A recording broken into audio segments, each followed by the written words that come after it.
साथियों नमस्कार। सबसे पहले ATV एरा को सब्सक्राइब कर लीजिए, लाइक कीजिए और फॉरवर्ड के लिए तैयार रहिए। आपको हर दिन, चाहे वो सामाजिक सरोकार हो, चाहे भारत सरकार से हमारे EPS 95 निवेशक और अन्य मांगे हों, चाहे राजनीति से जुड़ी हुई तमाम मुद्दे हों, सभी बातों पर बेबाक आपके सामने होंगे। आपका चहेता डॉक्टर दुआ। फिर से मोदी जी ने, हमारे आदरणीय माननीय सम्माननीय प्रधानमंत्री जी ने, जिन्होंने कहा मोदी है तो मुमकिन है, उन्होंने कहा मैं EPS 95 के सभी पेंशनधारियों को 7,500 प्लस DA मेडिकल देने जा रहा हूं। मैं सहारा के निवेशकों को पैसा दूंगा और दिलाऊंगा। कब ये बोलते जा रहे हैं? हमारे पिछले स्वर्गीय राजीव गांधी कर दूंगा, दे दूंगा, दिला दूंगा। शायद उनकी आत्मा हमारे आदरणीय मोदी जी में आ गया। पहले तो कहा कि मैं सब कुछ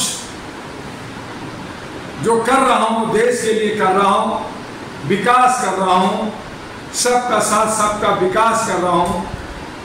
मैं शाइनिंग इंडिया बना रहा हूं, मैं बुलेट ट्रेन चलाने जा रहा हूं, मैं 3 ट्रिलियन की आर्थिक आजादी आपको दिलाने जा रहा हूं। लेकिन हम हंगर स्ट्राइक में, हंगर लिस्ट में 111वें स्थान पे लटक गए हैं। हर जनता के ऊपर 1,55,000 का लोन चढ़ गया है। हमारे बुजुर्ग 70-75 साल के और उससे ऊपर होकर 10 साल से इस आस में लगे हैं कि मेरा पेंशन, मेरा कमाई का, मेरे गाड़ी पसीने का पेंशन मुझे मिल जाएगा, ताकि मैं एक गमछा खरीद सकूं, एक चप्पल खरीद सकूं, चाय बीड़ी सिगरेट की व्यवस्था कर सकूं। चूंकि हमारा बहू बेटी हमें वृद्धा आश्रम में भेज रहा है या हमें घर से बाहर इधर से उधर भटकना पड़ रहा है। कई हमारे बुजुर्ग दुनिया छोड़ गए। आप मोदी जी सुबह शाम यही रखते हैं कि मैं पेंशन दे रहा हूं 2006 से पहले वाले लोगों का और 2006 से बाद वाले लोगों का, सभी को पेंशन देने जा रहा हूं। कहां से जा रहे हैं, कहां जा रहे हैं, पता नहीं चलता। कई साल से मणिपुर जल रहा है, अब वो कह रहे हैं मणिपुर जा रहा है। फिर बंगाल जाएंगे, फिर उत्तर प्रदेश जाएंगे, फिर देश और विदेश जाएंगे। कब हमारे बुजुर्गों के दिल को, बुजुर्गों की मांग को सुनेंगे? कब हमारे बीच में जंतर मंतर आएंगे?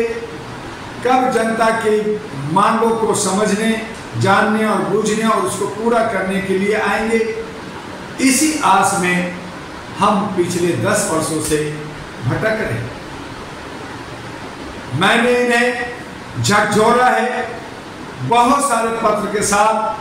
हमने इन्हें कहा है कि अगर आपने हरियाणा और जम्मू कश्मीर के विधानसभा से पहले पेंशन रिलीज नहीं किया तो एक बड़ा जन आंदोलन होगा। आपकी चूल्हे हिला दी जाएगी। आपको महाराष्ट्र और झारखंड, दिल्ली, बिहार में एक भी सीट नसीब नहीं होगा। वो कह रहे हैं नहीं नहीं, मैं दे रहा। यही मांग, यही आवाज हमारे ब्रिगेडियर अशोक रावत जी दर दर की ठोकर खा करके मिनिस्ट्री के अंदर भाग करके मांग रहे हैं, तो अब जरूरत आन पड़ी है कि अगर ये सीधी उंगली से घी नहीं निकलता तो हमें टेढ़ी करनी पड़ेगी, हमें छीनना पड़ेगा। कहीं ऐसा ना हो जाए कि श्रीलंका और बांग्लादेश की तरह अराजकता फैले।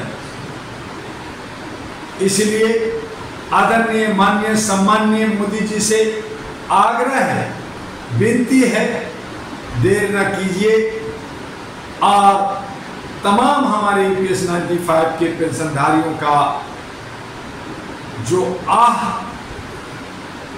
जो उनकी चाह, उनका पेंशन को पूरा कीजिए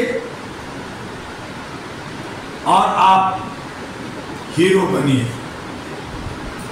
आपको भी एक दिन पेंशन पे गुजारा करना होगा, आपके फाइनेंस मिनिस्टर महोदया को भी पेंशन पे गुजारा करना होगा। दूसरा सरकार आएगी और आप ही की तरह हिटलरगिरी अगर करेगी तो क्या आपको अच्छा लगे?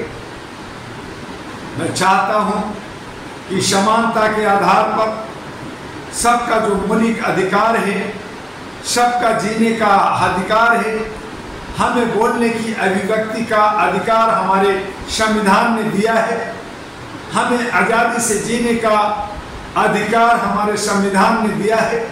हमारा प्रेम्बल हमारे समानता,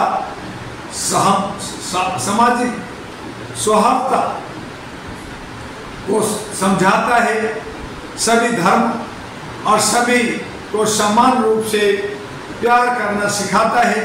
हम उसी आधार पर बाबा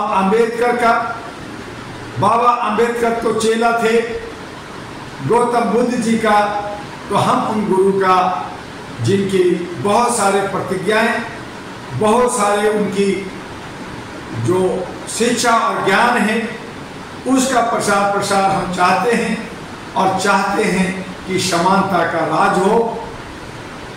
जो लोग धर्म बना करके और जात बना करके जी रहे हैं वो उनको मुबारक, लेकिन हमें शांति से जीने दे। आप भी जिए, हम भी जिए, बस हमारी यूपीएस 95 की मांग को पूरा कर दें। हमारे सहारा में डूबे हुए पैसे जो एक आस लेकर करके हमने एक का दो बनाने के चक्कर में फंसे, वो पैसे हमें दे दीजिए, दिला दीजिए। आप हैं तो मुमकिन है, फिर देश किस बात का। तो इन्हीं शब्दों के साथ मैं फिर कल मिलूंगा, लेकिन अगर ऐसा कुछ नहीं होता तो मानवीय मूल्यों के आधार पर हम एक नई पार्टी, जो हम सब का पार्टी, वो अहरा नेशनल पार्टी को लाएंगे और हर समस्या का समाधान चुटकी बजाकर पूरा करेंगे। बस फिर मिलते हैं। आपका डॉक्टर एमी दुआ, अहरा और एनपी का राष्ट्रीय अध्यक्ष। जय हिंद, जय भारत।